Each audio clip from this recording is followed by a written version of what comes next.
When you step out your front door, there's this invisible social contract you're signing. A baseline expectation of public decency.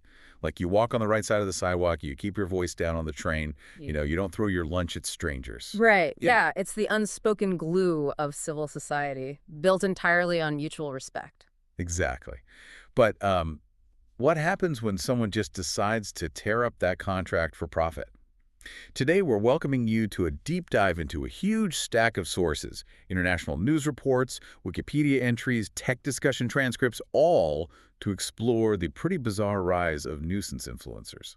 And, well, how the global legal system is finally fighting back, because this really isn't just a story about bad manners. No, not at all. It's a fundamental clash between the incentives of digital platforms and the laws of the physical world. Yeah, so let's get right into the prime example from our sources. This 24-year-old American streamer known as Johnny Somali, named Ramsey Khalid Ismail. This guy essentially went on a global disruption tour. Oh, absolutely. Like in Japan, he trespassed at a hotel site, literally yelling Fukushima at construction workers. And then in Israel, he live streamed himself pinning photos of Harvey Weinstein to the Western Wall, Ow. which is just Wild, right?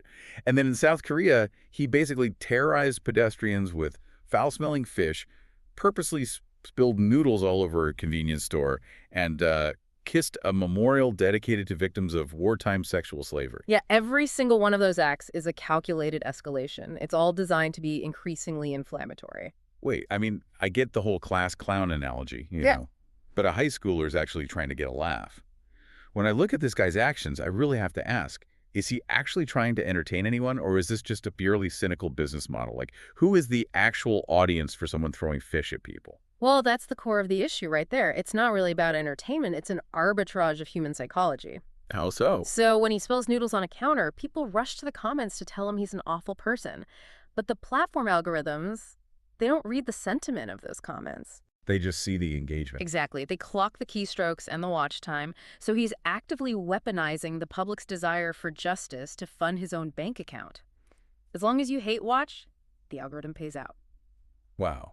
But, I mean, platform algorithms only rule the digital world. Eventually, this digital behavior had to collide with physical laws, which is exactly what happened when he hit South Korea. Yeah, the physical world finally pushed back. Because while social media platforms were just dragging their feet, letting him bounce around between Twitch and Kick and Rumble, real-world governments stepped in. South Korea drew a really hard line, and it represents a massive shift in how international law enforcement handles internet clout chasing. They really did. I mean, he was sentenced to 6 months in prison, Yeah. plus a 5-year ban on working with minors. Right.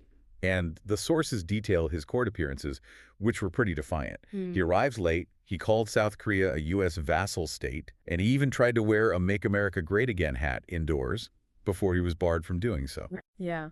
But the fascinating thing is what actually brought him down. It wasn't the fish or the noodles. Right. The tipping point was entirely digital. Yes. He was charged with distributing non-consensual deepfake pornography of female Korean streamers.